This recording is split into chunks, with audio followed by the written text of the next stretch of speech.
Não brinquem com Deus.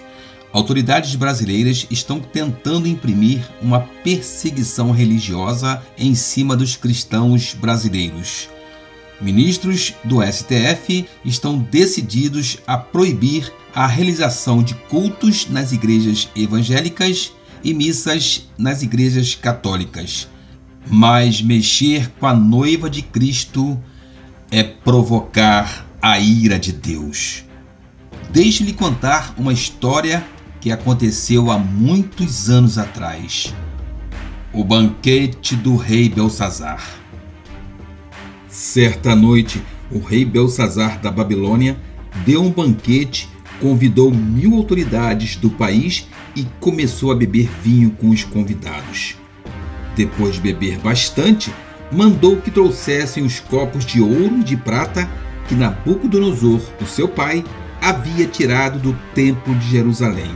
Belsazar queria os copos para que ele, os seus convidados de honra, as suas mulheres e as suas concubinas os usassem para beber vinho.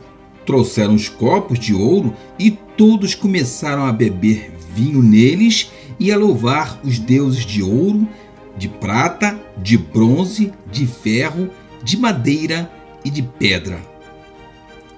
De repente apareceu a mão de um homem e ela começou a escrever na parede branca do salão do banquete, num lugar iluminado pela luz do candelabro. Ao ver a mão, o rei não sabia o que pensar, ficou pálido de medo e começou a tremer da cabeça aos pés.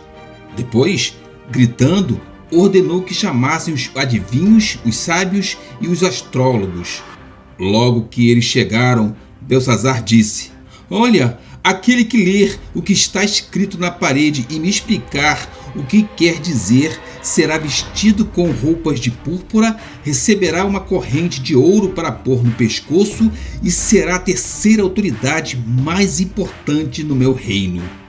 Todos os sábios entraram no salão, mas nenhum deles pôde ler o que estava escrito na parede, nem explicar ao rei o que aquilo queria dizer. O rei se assustou ainda mais e o seu rosto ficou mais pálido ainda, e nenhuma das altas autoridades sabia o que fazer.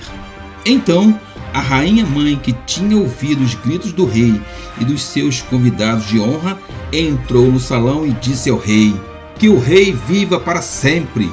Não se assuste nem fique pálido assim, pois aqui no seu reino há um homem que tem o espírito dos santos deuses. Quando Nabucodonosor, o seu pai, era rei, esse homem provou que era ajuizado, inteligente e sábio, tão sábio como os deuses. E o rei Nabucodonosor pôs esse homem como chefe dos sábios, adivinhos, feiticeiros e astrólogos. Pois Daniel, esse homem a quem o rei deu o nome de Beltesazar, pensa com muita clareza. Ele é sábio e inteligente e pode interpretar sonhos, explicar coisas misteriosas e resolver assuntos difíceis. Portanto, chame Daniel e ele explicará o que está escrito na parede." Levaram Daniel até a presença do rei e este perguntou: "Você é mesmo aquele Daniel, um dos judeus que o meu pai, o rei Nabucodonosor, trouxe de Judá como prisioneiros? Já me disseram que o espírito dos deuses está em você e que você pensa com muita clareza e é muito inteligente e sábio. Há pouco estiveram aqui os sábios e os astrólogos que eu mandei chamar para que lessem as palavras que estão escritas na parede e me explicassem o que elas querem dizer. Porém, eles não puderam dar nenhuma explicação. Mas alguém me disse que você pode explicar mistérios e resolver assuntos difíceis. Portanto, se você puder ler o que está escrito e me explicar o que quer dizer, você será vestido com roupas de púrpura, receberá uma corrente de ouro para pôr no pescoço e será a terceira autoridade mais importante no meu reino." Daniel respondeu: "O Senhor pode ficar com os seus presentes ou então dá-los a outra pessoa.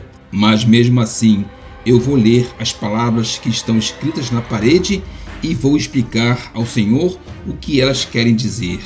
Ó rei, o Deus Altíssimo deu o reino ao seu pai, o rei Nabucodonosor, e lhe deu também poder, glória, majestade. O poder que Deus lhe deu era tão grande que todos os povos do mundo tremiam de medo na presença dele. Se ele queria, matava uma pessoa, ou se ele queria, deixava que vivesse. Elevava uns e rebaixava outros. Mas ele ficou tão vaidoso, tão teimoso e tão cheio de si, que foi derrubado do poder e perdeu toda a sua glória. Foi expulso do meio dos seres humanos, perdeu o juízo e agia como um animal. Morava com jumentos selvagens, comia capim como os bois e dormia ao ar livre, ficando molhado pelo sereno. Isso durou até que ele reconheceu que o Deus Altíssimo domina todos os reinos do mundo e coloca como rei quem ele quer. E o Senhor, ó rei Belsazar, filho de Nabucodonosor, sabia de tudo isso, mesmo assim não tem sido humilde.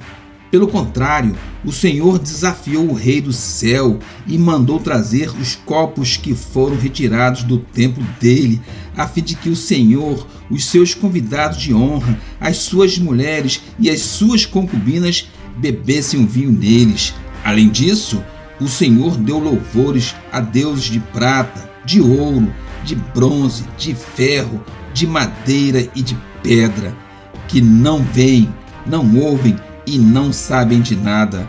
Mas o Senhor não deu glória a Deus, aquele que tem o poder de matar ou de deixar viver e que decide tudo o que acontece com o Senhor.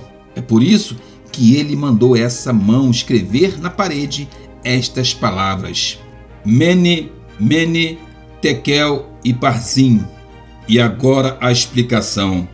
Mene quer dizer que Deus contou o número dos dias do reinado do Senhor e resolveu terminá-lo. Tekel quer dizer que o Senhor foi pesado na balança e pesou muito pouco. Pérez quer dizer que o seu reino será dividido e entregue aos medos e aos persas. Aí o rei Belsazar mandou que vestissem Daniel com roupas de púrpura, pusessem uma corrente de ouro no seu pescoço e anunciassem que dali em diante ele seria a terceira autoridade mais importante do reino da Babilônia. Naquela mesma noite, Belsazar, o rei da Babilônia, foi morto, e Dario, o rei do país da Média, que tinha 62 anos de idade, começou a reinar no seu lugar. Portanto, fica o aviso: proibir os cultos nas igrejas cristãs é provocar a ira do Deus vivo. Que Deus abençoe todos vocês. Em nome de Jesus. Amém.